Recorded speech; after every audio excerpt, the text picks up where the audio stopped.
Bursa Efek Indonesia mencatat jumlah investor retail di pasar modal telah mencapai 21,3 juta. Di mana tercatat sejak awal tahun 2026 ini sudah ada tambahan sebanyak 1,3 juta investor baru.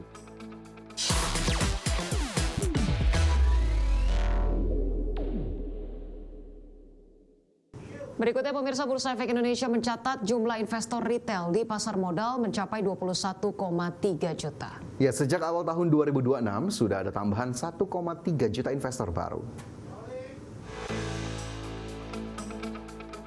Bursa Efek Indonesia mencatat jumlah investor retail di pasar modal telah mencapai 21,3 juta. Di mana tercatat sejak awal tahun 2026 ini sudah ada tambahan sebanyak 1,3 juta investor baru. Sementara sepanjang 2025 tambahan investor mencapai 5,4 juta investor baru.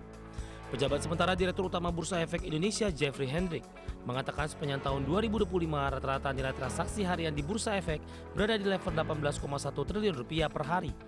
Memasuki tahun 2026 rata-rata nilai transaksi harian melonjak tajam menjadi sekitar 32 triliun rupiah per hari. Tercatat dari angka 32 triliun rupiah per hari tersebut, kontribusi investor retail mencapai 52%. Hal ini berarti sekitar 16 triliun rupiah transaksi harian di pasar saham saat ini berasal dari investor retail domestik. Selain jumlah investor yang meningkat, nilai aset investor retail juga disebut tumbuh lebih dari 100 triliun rupiah, yang hal ini memperkuat daya beli dari sisi demand. Di sisi lain, Bursa Efek juga mencatat investor asing berkontribusi sekitar 30% terhadap total transaksi harian dan sisanya berasal dari institusi domestik. Artinya investor di pasar saham Indonesia didominasi oleh investor dalam negeri. Dari Jakarta, Adi Ekskana.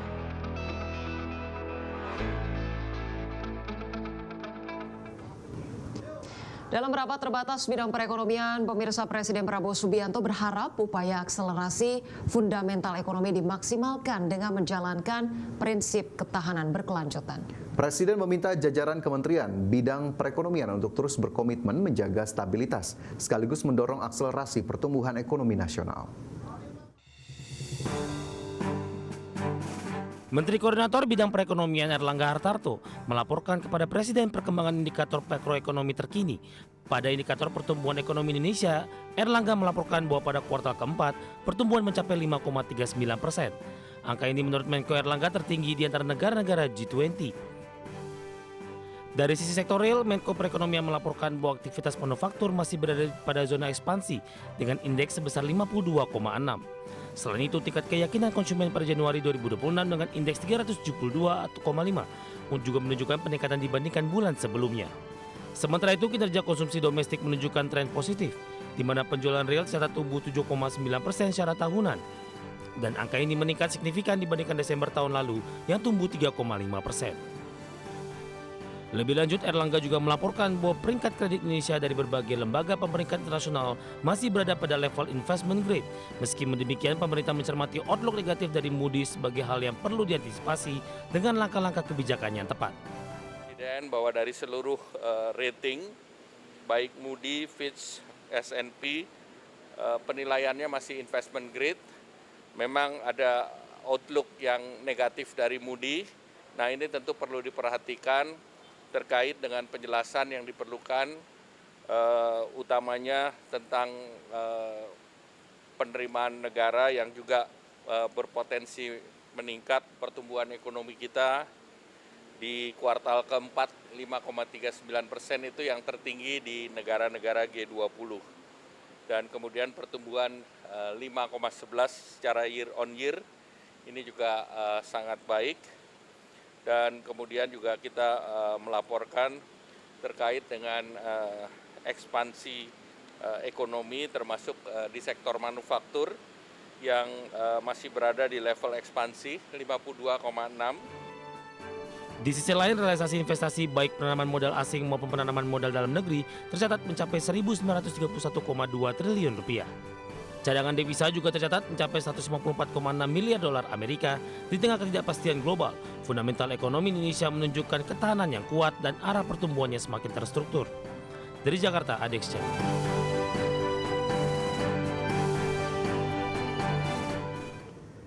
Ya, sementara itu pemirsa, kalangan ekonom menilai posisi perekonomian Indonesia yang berada di level investment grade cukup bagus untuk menambah laju investasi, khususnya bagi investasi asing di sektor manufaktur.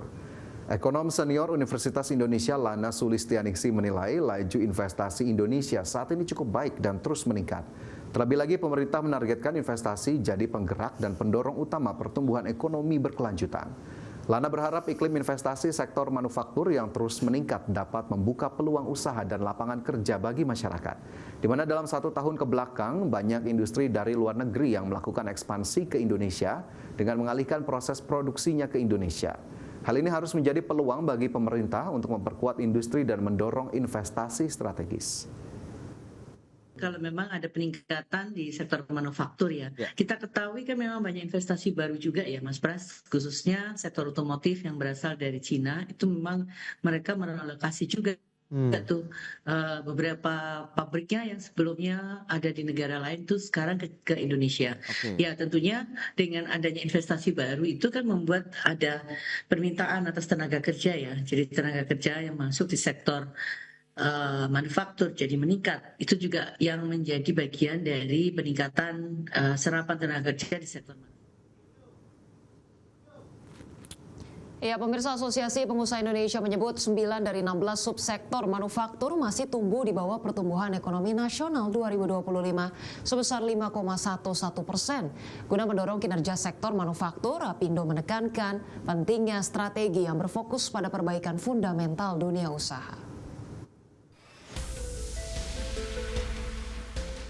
Asosiasi Pengusaha Indonesia menyebut 9 dari 16 subsektor manufaktur masih tumbuh di bawah rata-rata nasional sepanjang 2025 yang mencapai 5,11%. Kondisi tersebut mencerminkan tekanan nyata yang masih dirasakan pelaku usaha di sektor real. Berdasarkan catatan Apindo, kinerja beberapa subsektor tercatat relatif rendah, yakni industri tekstil hanya tumbuh 3,55%, alas kaki 3,31%, kertas 3,36%, dan furnitur 1,6%. Sementara industri barang logam, komputer, barang elektronik, dan peralatan listrik juga tumbuh 4,58% atau masih di bawah pertumbuhan nasional. Sementara di sisi lain, pertumbuhan industri kayu dan rotan kontraksi 3,29%, industri pengolahan tembakau kontraksi 1,37%, alat angkutan kontraksi 2,65%, dan industri karet serta barang plastik kontraksi 4,07%. Apindo menilai tantangan pada 2026 tidak hanya soal menjaga laju pertumbuhan ekonomi, tetapi memastikan pertumbuhan tersebut mampu menciptakan penguatan struktural di sektor real. Karena itu, Apindo menekankan pentingnya strategi yang berfokus pada perbaikan fundamental dunia usaha. Salah satu isu krusial yang terus disoroti Apindo yakni tingginya biaya berusaha di Indonesia. Jakarta, Tim Liputan IDX Channel.